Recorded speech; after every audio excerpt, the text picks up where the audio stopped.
Hello dear friends, welcome back to the new video. तो देखिए, exercise 1.3 करने से पहले आपको दो बातें पता होनी चाहिए। एक तो परिमेय संख्या और अपरिमेय संख्या। इसमें हम अगर ये समझ में आ गया तो आप जो क्वेश्चन है वो आसानी से कर सकते हो एक्सरसाइज का। तो देखिए, जिसे हम p बटा क्यू के रूप में लिख सकते हैं वो, और q नॉट इजिकल टू 0, जैसे कि 1/2 हो गया, 3/4 हो गया। ओके, ये परिमेय संख्या हो जाएगी। क्यू जो नीचे वाली संख्या है वो 0 नहीं होनी चाहिए, और जो पी और क्यू है वो पूर्णांक होना चाहिए। पूर्णांक कौन सी होती है?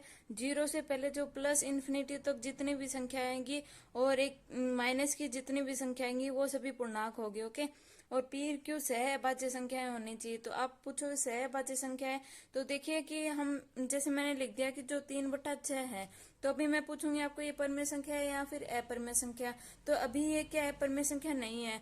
जब इसको सरल करेंगे, क्योंकि अभी देखिए 3 से डिवाइड हो रहा है, 3 से डिवाइड होगा तो क्या होगा? 1/2 के रूप में हम लिख सकते हैं इसको।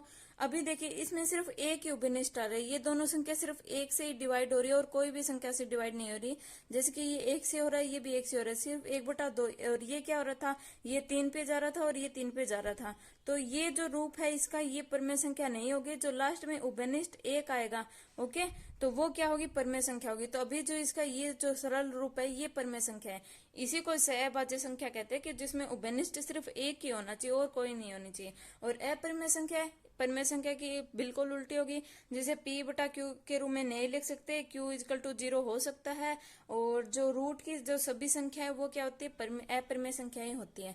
ओके, और इसमें एक परिमेय 1.3 है, वो भी आपको बातें पता होनी चाहिए। तो वो देखिए, तो ये एक परिमेय है 1.3। इसका भी यूज आपके सभी क्वेश्चन में होगा कि मान लीजिए p एक अभाज्य संख्याएं हैं। यदि p a स्क्वायर को विभाजित करती है तो p a को भी विभाजित करेगी, जहां a एक धनात्मक पूर्णांक है। ओके, पूर्णांक मैंने बताया था आपको, जो प्लस और माइनस की और 0 को लेकर जितनी भी संख्या है वो क्या होगी? एक धनात्मक ये पूर्णांक होगी। ओके, ये पूर्णांक संख्याएं होती हैं। और इसमें देखिए कि p और a, p a स्क्वायर को विभाजित करती है तो p a को भी विभाजित करेगी। ओके, ये कंडीशन हमें दे रखिएगा। जैसे कि मान लो मैंने जो p है, p की वैल्यू मैंने मान ली कि 2 है, और a की वैल्यू मैंने मान ली 4 है। तो देखिए, ये जो क्या बोल रहे हैं आपकी परिमेय कि p a स्क्वायर को विभाजित करती है, तो a की स्क्वायर क्या होगी? यहाँ पे a स्क्वायर होगा 16।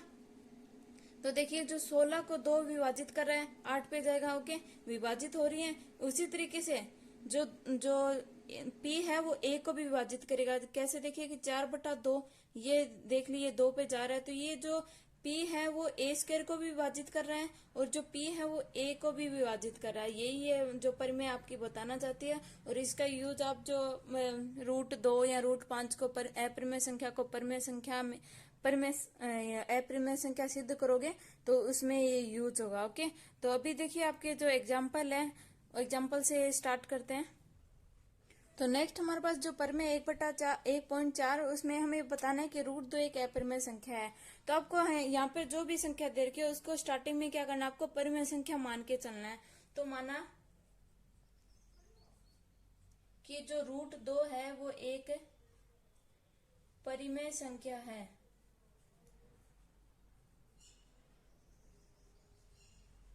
ओके, हमने परिमेय संख्या माना है, तो इसकी जो सभी कंडीशन है उसको भी फॉलो करेगा।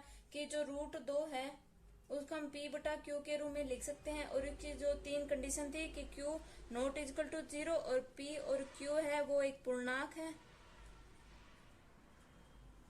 ओके, और जो p और q है वो एक अभाज्य संख्याएं हैं। ओके, ये 3 इसकी कंडीशन थी, हमें पता है। ओके, ये हमने सभी लिख दिया। अभी हम क्या करेंगे? हमारे पास जो है इसका वर्ग करेंगे। तो वर्ग करेंगे तो देखिए, √2 का जो वर्ग होता है वो क्या होता है?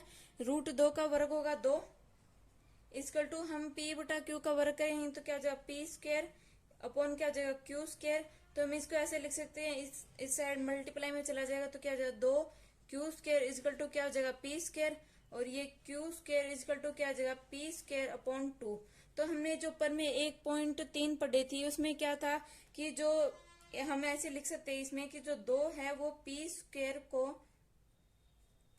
विभाजित करता है। ओके, ये हमने 1.3 में पढ़ा था कि ये हमारे दिखाई दे रहा है जो 2 है वो पी स्क्वायर को विभाजित कर रहा है। तो इसमें जो जो 2 है वो पी को भी विभाजित करेगा। तो इसमें देखिए कि जो 2 है वो पी को विभाजित करेगा। ओके, यहाँ पे आप लिख देना कि पर में 1.3 से। ओके, इस तरीके से आप लिख दोगे। यहाँ तक हमारा हो गया। तो देखिए आपको पता है कि ये 2 इसको विभाजित कर रहा है, तो ये इसका एक गुणनखंड हो गया। जैसे हमने जो 12 का किया था, 12 3 से डिवाइड हो रहा है, तो जो 3 है वो एक 12 का एक गुणनखंड था और एक 4 था। ओके, तो इस तरीके से अगर हम इसके जो मल्टीप्लाई में देखिए, मैंने 4 किया तो 12 का भी एक 12 एक गुणनखंड है। और जैसे कि मैंने यहाँ पे कर दिया, जो मैंने यहाँ पे किया, मान लो 2 कर दिया, तो 3 दूनी 6, 6 भी इसका एक 6 भी इसको विभाजित करता है। तो हम लिख देते हैं कि 2 पी को विभाजित करता है। तो इस जो 2 है वो पी का एक क्या है, गुणनखंड है। तो हम एक तो गुणनखंड पी का 2 हो गया, तो एक हम पी इक्वल टू 2n मान सकते हैं। n क्या है, एक कोई पूर्णांक है। ओके, क्योंकि हम देखिए जी ये 2 हमारा पूर्णांक है और इसको कोई पूर्णांक से गुणा करेंगे तो संख्या भी पूर्णांक ही आएगी। और ये 2 इसका एक गुणनखंड है, तो इसका मल्टीप्लाई में जो भी संख्या आएगी तो वो पूरी संख्या होगी, वो भी इसका एक गुणनखंड ही होगा। तो हमने एक जो p इक्वल टू 2n मान लिया। तो हमारी जो समीकरण है कि क्यू स्क्वायर बराबर पी स्क्वायर अपॉन 2, तो इसमें हम जो p की वैल्यू हम रख देंगे। तो यहाँ पे क्या आ जाएगी, समीकरण 1 लिख देती हूँ मैं इसको। तो समीकरण 1 में मान रखने पर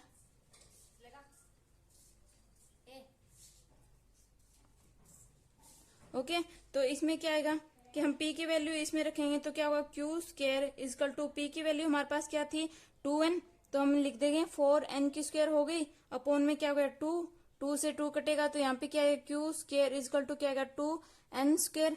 तो n स्क्वायर इक्वल टू क्या आएगा क्यू स्क्वायर अपॉन 2।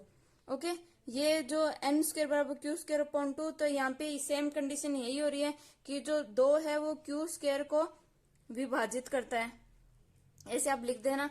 और जो 2 है वो p को भी विभाजित करता है। ओके, सेम कंडीशन हो गई। तो सॉरी, q को भी विभाजित करता है। तो देखिए हमने क्या किया था, p और q एक सहअभाज्य संख्या थी, ये हम मान के चले थे। पर हमने लास्ट में आते आते हमारे पास क्या आ गया कि जो p है वो 2 से भी कट रहा है और जो q है वो भी 2 से कट रहा है। तो मतलब कि इसमें उपनिष्ठ एक नहीं है। जो हमारी जो ये स्थिति है वो क्या, एक विरोधाभास स्थिति प्राप्त हो गई हमें। तो हम लिखेंगे कि यह एक विरोधाभास स्थिति है। अंतः हमारी प्रारंभिक जो कल्पना थी √2 अपरिमेय संख्या, सॉरी परिमेय संख्या ली थी हमने स्टार्टिंग में, माना था, जो हमने माना था वो गलत है, जगह यहाँ पे कम है, तो मैं आपको बोल के बता रही हूँ। यहाँ से आपका पूरा कंप्लीट हो गया तो आप क्या कहोगे कि ये जो स्थिति है हमारी विरोधाभास स्थिति आ गई है। अंतः हमने जो प्रारंभिक में जो माना था कि √2 एक परिमेय संख्या है वो है गलत है। अंतः √2 एक अपरिमेय संख्या है। सभी में आपको ऐसे ही करना है। स्टार्टिंग में अगर आपको यहाँ पे √5 दे दे तो आप क्या करोगे, √5 एक परिमेय संख्या है और इसको √5 को हम इस तरीके से लिख सकते हैं। इसकी 3 कंडीशन ये है, वर्ग करेंगे और इस तरीके से आ जाएगा। और जो इस मान ले 5 p स्क्वायर को विभाजित करता है तो 5 p को भी विभाजित करेगा और इसका एक गुणनखंड और लेंगे और उसकी वैल्यू पुट करेंगे तो सेम कंडीशन आएगी। और सेम जो चीज है वो यही ऐसे लिखनी है, आपको सिर्फ संख्या चेंज करनी है और डिटो जो प्रोसेस है सेम इसी तरीके से होगी। ओके, ये आपका जो प्रमेय 1.4 वो कंप्लीट हो गया है। और नेक्स्ट देखिए एग्जांपल करेंगे कल। तो आपको अच्छी लगी तो like share and subscribe. Bye.